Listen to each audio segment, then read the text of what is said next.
Psychology is the study of the human mind and its functions, especially those affecting behavior, and the goal of psychology is to improve lives of individuals and impact society as a whole. They cover from things ranging to methods on why we do stuff and behavior perspectives that cause these behaviors, which I'll be demonstrating in this video.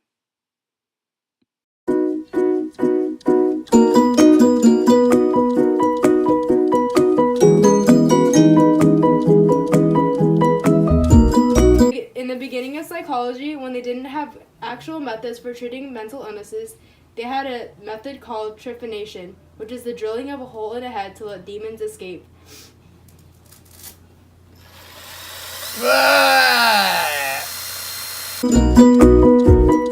Before, another popular method for treating mental illnesses was called phrenology. This studied the bones of the head and tests what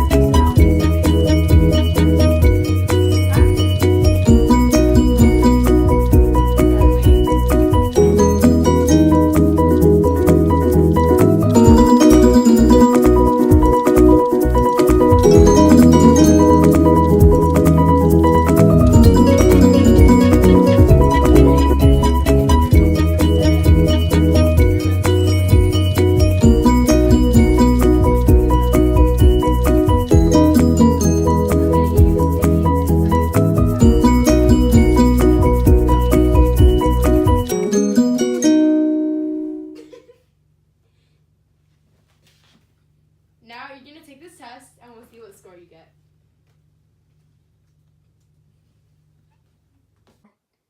This is going to be the control group where I won't be giving her any smart candies, and we'll see how well she does on the test. So the results of this video, contestant 1 ended up scoring higher than contestant 2 because when given the candy that made you so-and-so smarter, he took the test, and a lot of times in experiments there ends up being a placebo effect in which they get tricked into thinking that whatever is given to them is actually real when the real case is that it's not. So then contestant 1, knowing that he would magically get smarter, he ended up scoring higher, and then contestant 2, who did not receive the candy, scored lower than contestant 1.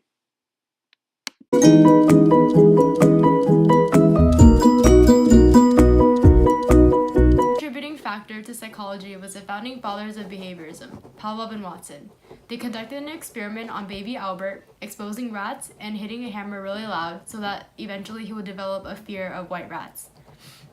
He later developed a fear of the white rats because he was so used to hearing the loud sounds that later on he thought every time he was exposed to a white rat, a loud sound would come on.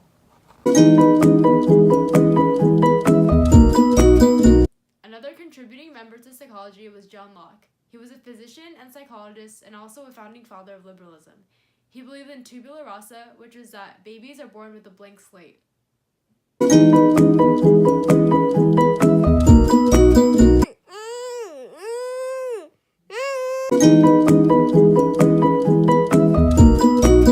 Another important factor towards psychology was Sigmund Freud, who is the founder of psychoanalysis.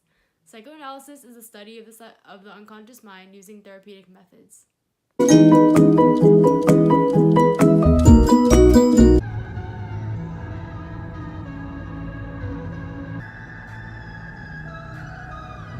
So I conducted an interview with 2 of my friends on the subject of vaping and the social cultural behavior of how they started to develop this habit and social and cultural influences.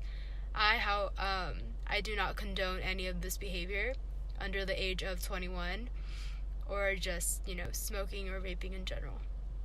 This is solely for video purposes.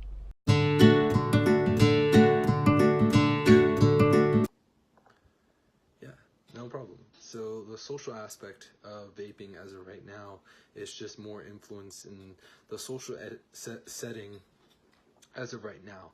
So any party that I would go to as of right now, there would be at least one person vaping, and back then in my freshman year of high school, it was more of people were smoking cigarettes, and it was just something that it was completely normal. But as my freshman year to sophomore year, it was more of a transition to vapes instead of cigarettes. So more and more people found it just to be better, as in the aspect that it didn't smell. Another aspect there would be it was a healthy alternative. At the current time, it was a lot of people just found it better for themselves. A lot of athletes would smoke vapes just because they felt that smoking cigarettes would cut their time in running, and they felt vapes that they still get that nicotine without actually losing or damaging their lungs at the current time. But more and more you see it socially, as in going to parties, and it's just a completely normal thing now. As more and more people you see, there's vaping everywhere that you go as of right now, and it's becoming more and more social aspect.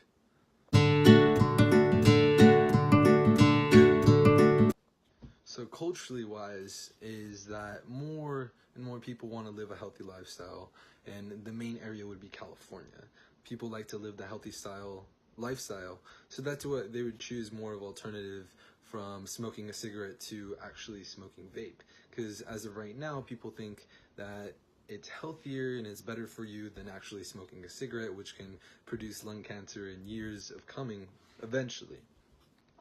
But as of right now, that's how we culturally see it, how we see that aspect of vaping is normal, vaping is healthier than actually smoking. But that's our culture. As for myself, that I've been to travel to different countries, I traveled to China, and it's a whole different aspect as well.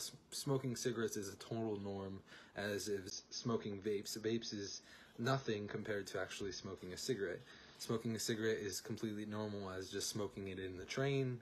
You can smoke a cigarette, you can smoke a cigarette in the local Walmart, to anything like that, a store. It's just completely normal, as in vaping hasn't really hit that market in that social aspect as of right now. So for them, it's smoking is normal for them, as over here is vaping.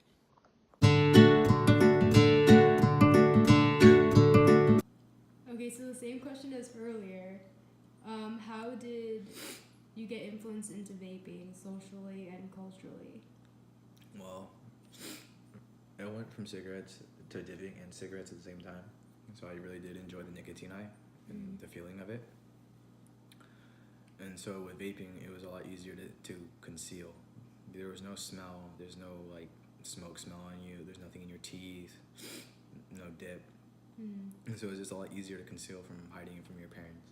Because at a young age, I knew it was bad and I shouldn't be doing it. But around like 15, 14 and a half, I got hooked on nicotine, and I really enjoyed the high. And it was a nice social thing too. Just how people in other countries smoke cigarettes, over coffee with some friends. Me and our friends, we would do all of it: dip, smoke cigarettes, and vaping. But vaping is what stuck the most because it was easier to hide. It didn't stink, and so I think that's why I chose to stick with vaping, and it kind of just stuck with me. Look at me, 4 years later, I'm still hooked on it. So, well, with social influence, how did you get into it? With social influence? Was it peers or like? Purely, I would say not really socially. I was just doing cigarettes and dip because I had a friend who could get it for me, and I got it. I saw the movies, I liked it. I liked the feeling it gave, and so I stuck with it.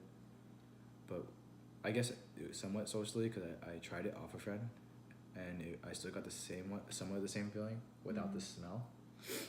And so I would say, I guess, off peers, or I guess being exposed to it from peers. Okay. That's how I got hooked on it socially, I would say.